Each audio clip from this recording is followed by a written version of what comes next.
आज इस chapter number 7 का पहला ही टॉपिक है और पहली ही क्लास है। और आज हम पढ़ने जा रहे हैं इंटीग्रल। इंटीग्रल होता क्या है? कोई बताएगा इंटीग्रेशन का? कुछ भी गलती से पढ़ा, कोई भी इंफॉर्मेशन? साइंस है ना आप लोग के पास? तो 11th क्लास में पढ़ा होगा ना?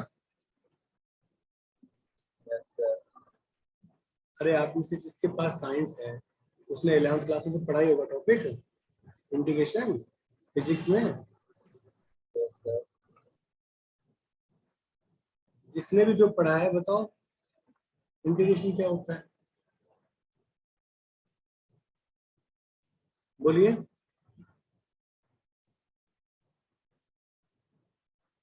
अदिति चौहान,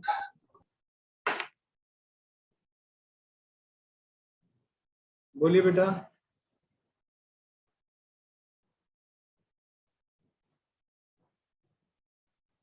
बोलिए। कुछ भी नहीं मालूम? अगर नहीं मालूम तो बोलो, मैं कराऊं सीधा। अगर मालूम है तो डिस्कस किया जाए फिर आप लोगों से पहले। सर मैं बताऊं? हाँ बताओ। Summation of change in derivative या फिर एंटी डेरिवेटिव। इतनी मधुर आवाज में बोल रहा है ना, कुछ सुनाई नहीं दे रहा बिल्कुल।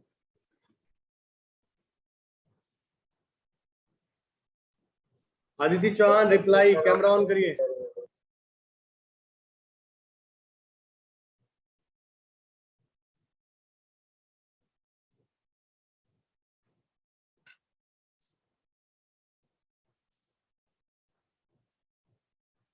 देखो, अगर मैं इंटीग्रल की बात करता हूँ तो इंटीग्रल जो है वो दो पार्ट में डिवाइड है। कितने पार्ट में? दो पार्ट में डिवाइड। बताओ कौन कौन से पार्ट में? डेफिनेट और इंडेफिनेट। इंटीग्रल जो है वो दो पार्ट में डिवाइड है। एक है डेफिनेट इंटीग्रल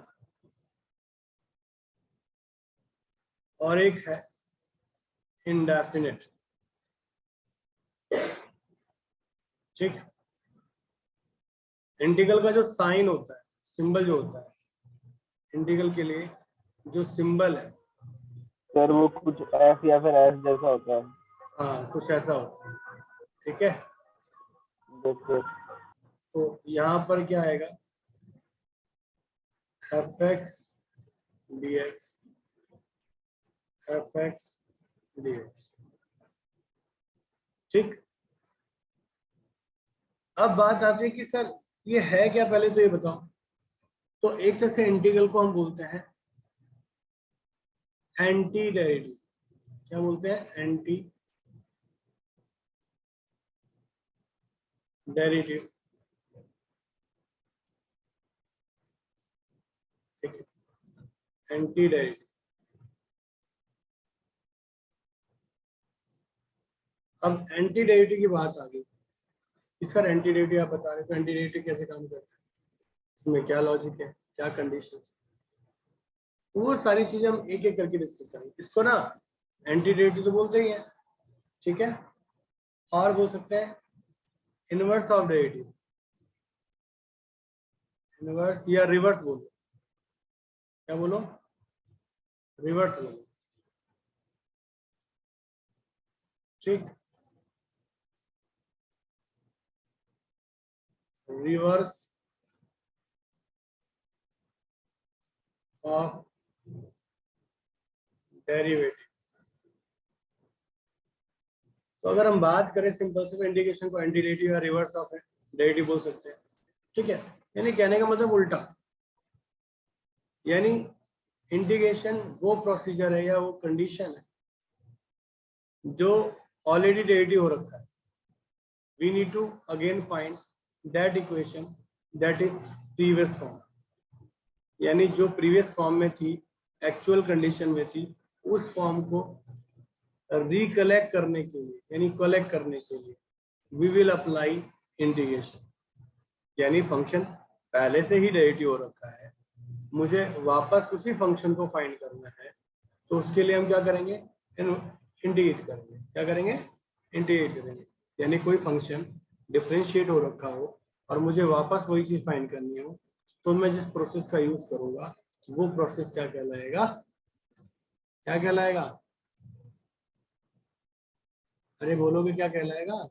इंटीग्रेशन कहलाएगा। तो एक बात सर समझ में आ गई कि यहाँ जो भी f लिखा है ना, उसके कहने का मतलब क्या है? इसके कहने का मतलब है कि वो dy/dx है। ये स्मॉल जो लिखा हुआ है वो क्या है? dy/dx है, ठीक? वो किसके इक्वल है? dy/dx के इक्वल है। तो जब ये dy/dx के इक्वल है, तो आपको जो समझ नहीं आ रही कि सर इसमें करा क्या जाए, क्या कंडीशन लगाई जाए, कैसे फॉर्म किया जाए? तो बच्चों देखो, डेफिनेट के अंदर एक और चीज होती है, इसमें एक लिमिट होती है एफ ए से लेकर एफ बी। क्या होती है? ए टू बी। डेफिनेट का मतलब क्या हो गया? एक फिक्स कंडीशन की बात की जा रही है। किसके बारे में बात की जा रही है? फिक्स कंडीशन, यानी एक फिक्स रिजल्ट के लिए बात की जा रही है। और अगर हम किसी फिक्स रिजल्ट के लिए बात कर रहे हैं, अगर हम किसी फिक्स रिजल्ट के लिए बात कर रहे हैं, तो बच्चों आपको ऐसा नहीं लगता कि उस कंडीशन को डेफिनेट कहा जाए? इस कंडीशन को डेफिनेट कहा जाए, है ना? तो डेफिनेट इंटीग्रल एक फिक्स कंडीशन को होल्ड करता है और इनडेफिनेट इसको। अब ना अगर मैं इंटीग्रल करूंगा या वापस रिवर्स फंक्शन में लाऊंगा, तो मैं यहाँ कैपिटल लिख रहा हूँ। क्या लिख रहा हूँ? इंटीग्रेशन को क्या बोल रहा हूँ? कैपिटल बोल रहा हूँ। बच्चों सिस्टम के अंदर ना कुछ कि जो लैपटॉप था उसमें सिस्टम में कुछ चेंजिंग हुई है, जिसके कारण जो स्मूथनेस पहले थी वो स्मूथनेस नहीं है। बट एक दो क्लास में मैं सब कुछ चीजें अरेंज कर दूंगा फिर से। कैपिटल हो गया, यहाँ ए लिमिट लगती है, यहाँ बी लगती है। सेम यहाँ पर, यहाँ एफ एक्स लिखोगे प्लस सी लिखोगे, यानी इसका इंटीग्रेशन तो डायरेक्ट हो जाएगा। किसका? इसका इंटीग्रेशन तो डायरेक्ट हो जाएगा, पर इसका इंटीग्रेशन ऐसे लिखा जाएगा। और इसे सॉल्व करते समय हम F B minus F A लिखेंगे। सर एक बार रिपीट कर दो, समझ नहीं आया सर। देखो मैंने ना स्मॉल से ना dy/dx को दिखाया है और कैपिटल से मैंने उसका नॉर्मल फॉर्म दिखाया, यानी फंक्शन की नॉर्मल फॉर्म को मैंने कैसे डिफाइन किया? इससे डिफाइन किया। ये बात समझ में आई या नहीं आई आपको? Yes sir. सर मतलब कि डेफिनेट सर, में मतलब कि स्मॉल एफ ऐसे डायरेक्ट नहीं होगा। हाँ, यानी कोई वैल्यू आएगी, मतलब कोई, ये देखो ये जो फॉर्म होगी ना, ये वैल्यू डिफाइन करेगी, पर ये फंक्शन डिफाइन करेगा। क्या डिफाइन करेगा? फंक्शन डिफाइन करेगा। यहाँ एक सी लगाते हैं, सी को बोलते हैं लंगोटिया यार ऑफ इंटीग्रेशन। अब ये सर वर्ड बड़ा अजीब सा है, लंगोटिया यार ऑफ इंटीग्रेशन। तो कहने का मतलब है जब भी आप इनडेफिनिट फॉर्म में फंक्शन का इंटीग्रेशन करती हैं, गिवन कंडीशन का इंटीग्रेशन करती हैं, तो वहाँ हमेशा सी लगाओगे। क्या लगाओगे? प्लस में सी लगाओगे। अब बात आती है सर क्यों लगाऊं? आपकी बात में मानूं तो क्यों मानूं? इसके पीछे लॉजिक है।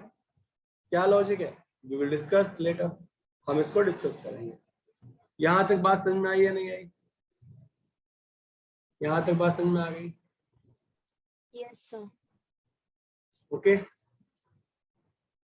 तो अब कुछ बातें क्लियर हो गई। अब सर इसमें क्या है? इसको ना, हाँ, इंटीग्रेशन का एक और नाम है, या इंटीग्रेशन को बोल सकते हैं और some of small particle, small particle.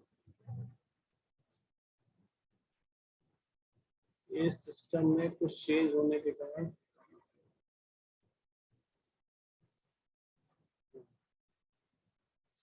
Some of particle, small particles. Differentiation जब हम करते थे तो कोई वैल्यू आती थी, जैसे मानो एफ एक्स क्या है, आप क्या करते थे? एफ एक्स लेते थे, मान लो 2x + 3 है, आप 1 पुट करते थे और यहाँ पर 5 मिलता है, 2 पुट करते थे, 2 पुट करते थे, तो क्या मिलता है? 7 मिलता है। F2 माइनस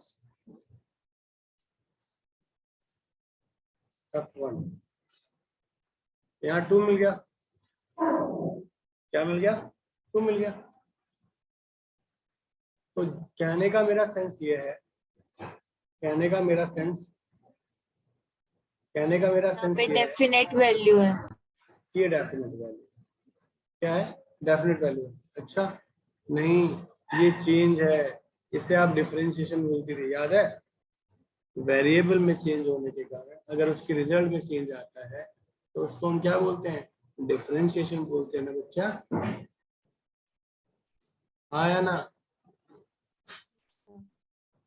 यस अब एक बात समझ में आ गई सर, ये डेफिनेट था, फिर इंटीग्रेशन क्या है, तो इंटीग्रेशन कहता है कि जो चेंज होने की रेट थी ना, रेट वही रहेगी, पर हम उस रेट को क्या करेंगे, एक्यूमुलेट करेंगे, इकट्ठा करेंगे, क्या करेंगे, एक्यूमुलेट करेंगे और इकट्ठा करेंगे और एक कंप्लीट वैल्यू या कंप्लीट फंक्शन या कंप्लीट कंडीशन बनाएंगे।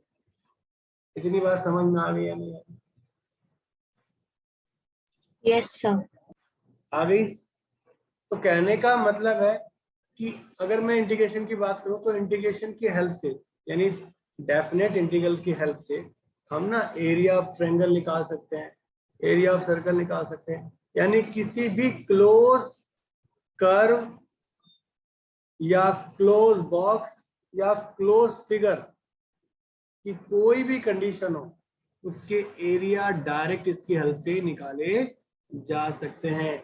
यानी हम इंटीग्रेशन की हेल्प से एरिया निकालना भी सीखेंगे चैप्टर नंबर 8 में, यानी डेफिनेट इंटीग्रल की हेल्प से हम एरिया निकालेंगे। ये बात समझ में आ गई या नहीं आई? बोलो। Yes sir. प्रैक्टिकल समझ में आया या नहीं आया?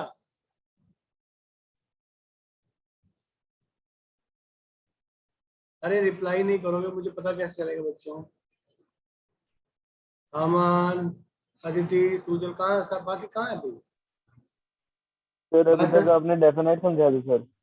हाँ, मैं तो कुछ पढ़ाया ही नहीं अब तक भाई, मैं तो इंट्रोडक्शन दे रहा हूँ कि एक्चुअल में क्या काम करता है इंटीग्रल। इंटीग्रल करता क्या है, सम करता है, और किस चीज को सम करता है, जिस रेट से फंक्शन चेंज हुआ करते थे। जैसे मान लो चेंज कितना हो रहा है, हर बार मान लो मेरा इनिशियल वैल्यू 2 है और हर बार चेंज हो रहा है 0.2 0.2, तो मैं ऐड करता जाऊंगा उसको। पहले हम 0.2 निकालने छोड़ देते थे, है ना, ये निकालना होता था, पर वो हर चेंज को अब क्या करेगा, एक्यूमुलेट करेगा, कहाँ तक, जहां तक उसकी बेसिक रिक्वायरमेंट होगी, 10 तक करना है उसको। तो सबका सम कर लेंगे, सबका क्या कर लेंगे, सम कर लेंगे। तो वो सम क्या कहलाएगा, इंटीग्रेशन कहलाएगा। अब किसके फॉर्म में कहलाएगा, एरिया के फॉर्म में। इसमें कहलाएगा, एरिया के फॉर्म में कहलाएगा। इतनी बात क्लियर हो गई या नहीं हुई? Yes sir. बढ़े फिर हम आगे, जल्दी बताओ, बढ़े? Yes sir. आगे बढ़े, चलिए। अब ना हम जो पढ़ने जा रहे हैं, जो भी हम पढ़ने जा रहे हैं वो थोड़ा सा इंटरेस्टिंग भी और इम्पोर्टेंट भी है। वो क्या है, अब हम सीखेंगे फॉर्मूले। और आपको बता दूं, हम ना एक भी फॉर्मूला याद नहीं करेंगे। We can't be learn any formula. We will understand all the formula, all the condition. ठीक है, हम क्या करेंगे, सारी कंडीशन, सारे फॉर्मुलेशन को हम समझेंगे कि कंडीशन कैसे मूव ऑन हो रही है और कैसे यूज हो रही है। इतनी बात ठीक है? करें शुरू, शुरू करें ना। आपको पता है इंटीग्रल, इंटीग्रल की खोज किसने की थी, इंटीग्रल की खोज किसने की थी, GW लेबनीज ने की थी। किसने की थी, GW लेबनीज ने की थी। ठीक है, चलो शुरू करें कार्यक्रम। फॉर्मूला देखते हैं। आप में से ऐसा कोई बच्चा तो नहीं बैठा जिसको डिफरेंशिएशन नहीं मालूम? डिफरेंशिएशन सभी को मालूम है ना? x की पावर n, अगर मैं इसका डिफरेंशिएशन करूं तो n x की पावर n माइनस वन होगा। -1 वेरी गुड। अब ना इंटीग्रेशन करना है। क्या करना है? इंटीग्रेशन करना है।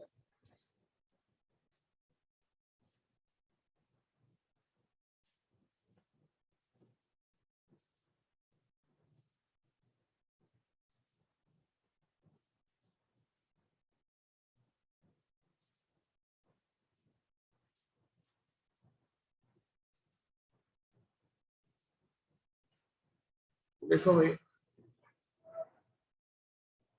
इंटीग्रेशन करना है। इंटीग्रेशन का सिंबल है x की पावर n dx। यहाँ dx क्या होता था? अपॉन में आता था। यहाँ क्या आएगा? मल्टीप्लाई में आएगा। ये बात समझ में आई या नहीं आई?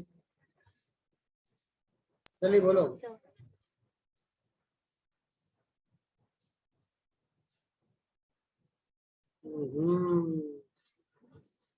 सिस्टम फेल हो रहे हैं भाई।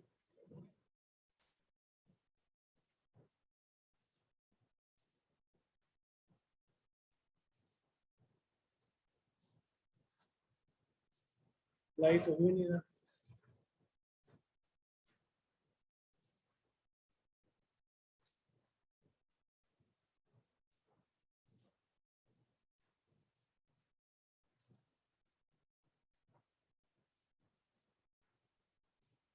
चलो फिलहाल समझते हैं। देखो कोई बात नहीं।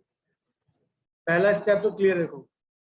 हम ना जब डिफरेंशिएशन करते हैं तो पहला स्टेप क्या होता है? मल्टीप्लाई में लाना। पावर का क्या करना? मल्टीप्लाई में लाना। और उसकी पावर को घटाना है। कौन सा स्टेप होता है? स्टेप नंबर सेकंड होता है। क्या होता है? स्टेप नंबर सेकंड होता है। इतनी बात समझ में आ गई या नहीं आई? Yes sir. अब इंटीग्रेशन आपने बोला रिवर्स होता है, यानी उल्टा होता है। तो जो इसका सेकंड स्टेप था वो फर्स्ट हो जाएगा। पावर ऐड होगी।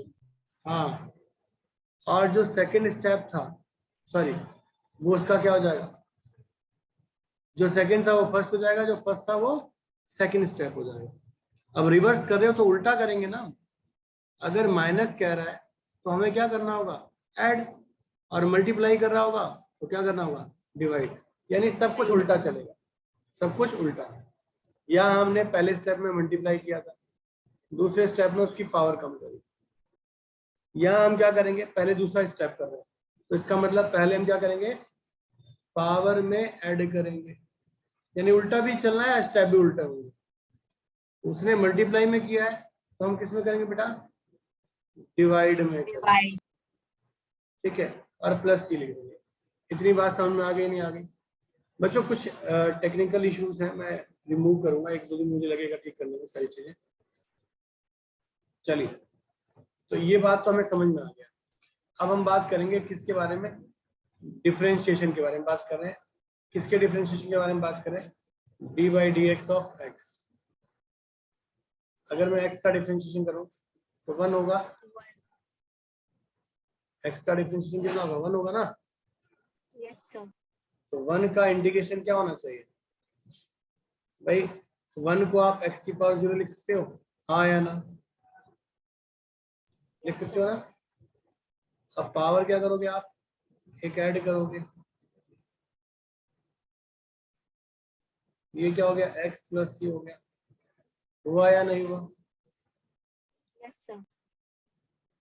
हो गया।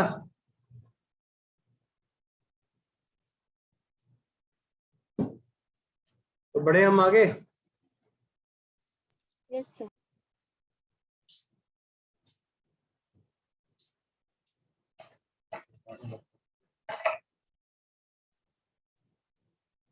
अब अगला देखते हैं। अगर मैं सिंपल सी बात करता हूँ यहाँ पर, D Y D X of sine X, इसके डिफरेंशिएशन की बात कर रहा हूँ। D Y D X of cos तो क्या होगा बच्चों, cos x हो जाएगा। तो आपको पता है कि इंटीग्रेशन ऑफ cos x क्या होगा, sin x हो जाएगा। आपने उल्टा ही बताया ना, अगर साइन का डेरिवेटिव, इसका साइन का डेरिवेटिव cos होता है, क्या होता है, cos होता है, तो cos का इंटीग्रेशन क्या होगा, sin होगा। यानी जिसका डेरिवेटिव जो रिजल्ट आता था, वो रिजल्ट अगर उस रिजल्ट का डेरिवेटिव करोगे तो वापस वही फॉर्म आ जाएगी जो हम लेके चले। ये बात समझ में आई यानी है कि नहीं फिर आई? माइनस साइन का माइनस कॉस होगा, क्या फिर माइनस साइन का इंटीग्रेशन माइनस कॉस होगा। बच्चा, मुझे ना आवाज सी क्लियर नहीं आ रही तेरी। फिर मैं कह रहा हूँ कि माइनस साइन का इंटीग्रेशन फिर माइनस कॉस होगा। माइनस, देखो हाँ, माइनस का माइनस ही रहेगा, माइनस को क्यों चेंज है। जैसे cos का मान लो, cos का डेरिवेटिव क्या होगा, माइनस साइन, तो माइनस साइन का इंटीग्रेशन क्या आएगा, cos x आएगा। यानी कहने का मतलब है, अगर मैं सिर्फ साइन का इंटीग्रेशन करूँ ना, तो वो माइनस का cos आएगा, और प्लस सी सब में लगेगा, प्लस सी सब में लगेगा। ओके, इतनी बात क्लियर हो गई या नहीं हुई? Yes sir. Yes, Aditya, sir. Good. यानी साइन का cos डेरिवेटिव, सॉरी साइन का डेरिवेटिव cos, तो cos का इंटीग्रेशन साइन, cos का डेरिवेटिव माइनस साइन, तो माइनस साइन का cos या साइन का, D by D X of 10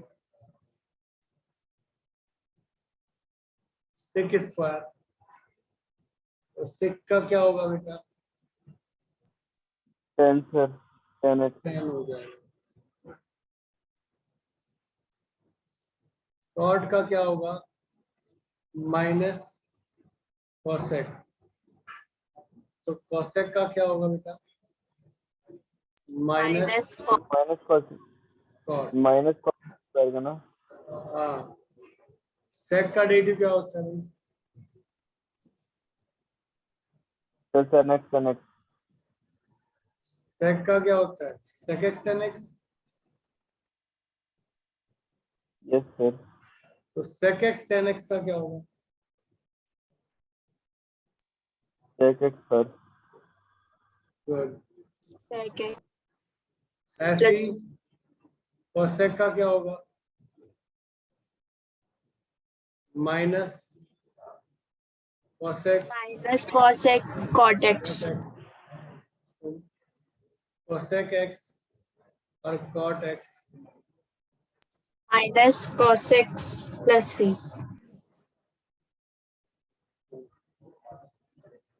cot x minus cosec x plus C. बच्चों, टेक्निकल इशू के कारण थोड़ी सी स्पीड स्लो हो गई है, डोंट वरी, मैं आज रिजॉल्व करने की कोशिश करूंगा इसको। नेक्स्ट,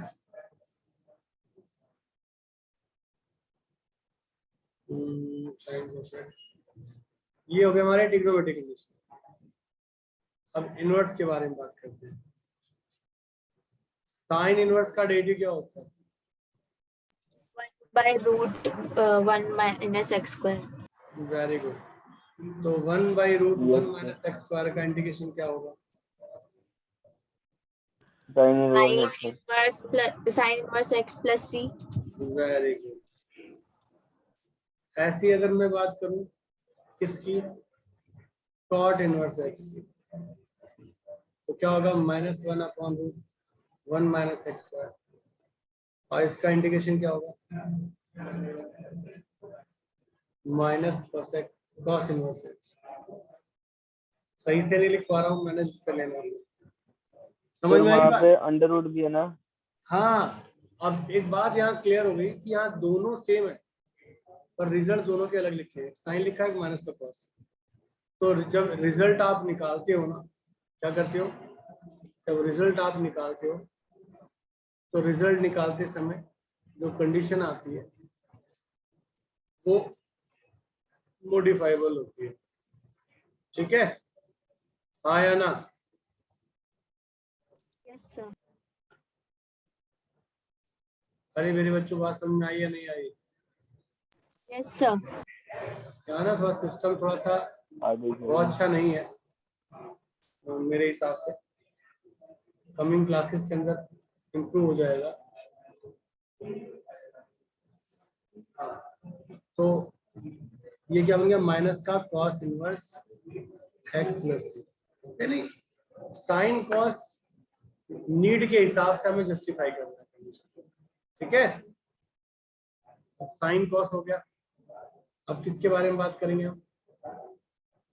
हम बात करेंगे टेन इनवर्स। तो टेन इनवर्स क्या होता है भाई? 1/1 + x square. Very good, 1/1 + x square. तो 1/1 + x स्क्वायर का इंटीग्रेशन क्या होगा? वो होगा tan inverse x tan + c। Inverse x। Plus C, ठीक है। अरे ठीक है ना? Yes sir. यस ऐसी ऐसी हम बात करें किसकी, कॉट इनवर्स एक्स की। तो कॉट इनवर्स का क्या होगा, -1/1 + x स्क्वायर, और यहाँ सेम इंटीग्रेशन करूंगा तो माइनस का कॉट आ जाएगा, minus cot x inverse x + c। ठीक। ऐसी dy/dx ऑफ सेक करेंगे हम, minus sorry 1/x √x square -1। Very good, 1/x√x² -1। तो 1/x√x² -1 का इंटीग्रेशन डायरेक्ट क्या लिखा जाएगा, sec inverse sec inverse x + c। Plus c। ऐसी अगर मैं बात करूं dy/dx of cosec inverse x, तो उसका क्या होगा, -1/x√x -1। यहाँ पर क्या हो जाएगा बच्चों, minus cosec inverse x + c। Minus cosec inverse x plus अभी c। ऐसा तो नहीं है कि फॉर्मूला आपको रटना पड़ रहा है, फॉर्मूले अपने आप समझ में आ रहे हैं, आ रहे हैं या नहीं आ रहे? Yes sir. dy/dx of ax क्या है, ax इंटू लॉग ए। अगर मैं ax का इंटीग्रेशन करता हूँ तो ax अपॉन में लॉग ए होगा, वहां मल्टीप्लाई में होता था, यहाँ डिवाइड हो जाएगा, हाँ या ना? Yes sir. Yes sir. ठीक। अब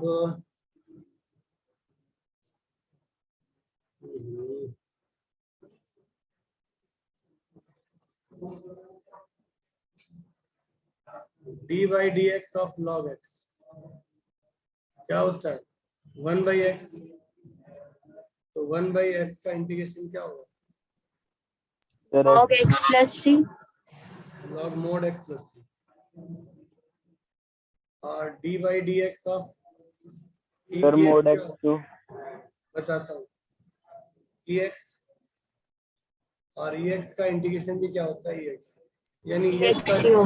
हाँ, ये कुछ बेसिक डेरिवेटिव थे जो कि यूज होंगे हमारे एक्सरसाइज के अंदर, हमारी फॉर्मेशन के लिए, कुछ बेसिक्स। अब बात आती है सर इसमें पढ़ना क्या है, कैसे पढ़ना है, क्या करना है।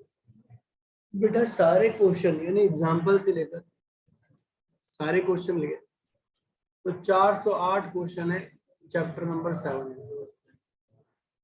चैप्टर नंबर 7 में 408 क्वेश्चन है। हम एक एक करके क्वेश्चन को समझेंगे और सीखने की कोशिश करेंगे। आपको बता दूं कि डिफरेंशिएशन के लिए जैसे रूल फॉलो कर रहे थे वैसे इंटीग्रेशन के लिए भी रूल फॉलो करेंगे। डिफरेंशिएशन में क्या होता था बच्चों? जनरल की बात में, कर रहे थे सर आप। हाँ, डिफरेंशिएशन में क्या होता था बताओ? फिर पहले सिंपलीफाई करते थे, उसके बाद रूल पुट करते थे, उसके बाद हाँ, chain rule put chain rule use rule करते अप्लाई थे। करते थे, हाँ, और फिर इन उसके द बाद फिर केस, सिंपलीफाई करते थे अगर पॉसिबल रहता तो। yes, yes, yes. In the case of integration, we are also first simplify the function if it is possible, and then after integrate होता है। ठीक है, पहली कोशिश क्या होगी?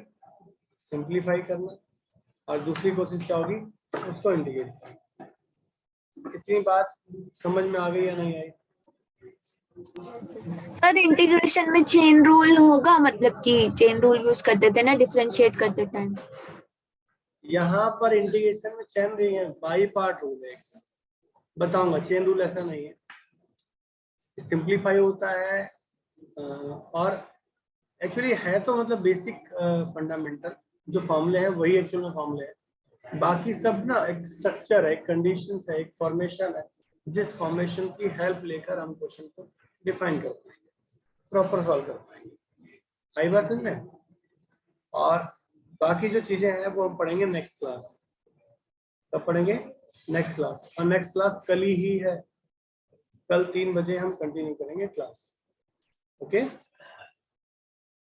ठीक है, क्योंकि अब मैं 3-4 मिनट पढ़ा वैसे नहीं पाऊंगा पूरा टॉपिक। तो नेक्स्ट क्लास कल है, कल we will start the topic properly. मगर before starting topic you must have to be revise the all formulas. जो भी फॉर्मूला है उन सभी फॉर्मूले को एक बार जरूर देख लें। पेज नंबर 208, 290 जो भी है, एक बार देख लेना। ठीक है, पेज नंबर 290 पे है फॉर्मूले, वो देख लेना। यानी तीसरा पन्ना होगा, वो खोलो लो। We will discuss that tomorrow. Okay? Bye bye. Okay sir, good evening sir. Good evening, beta.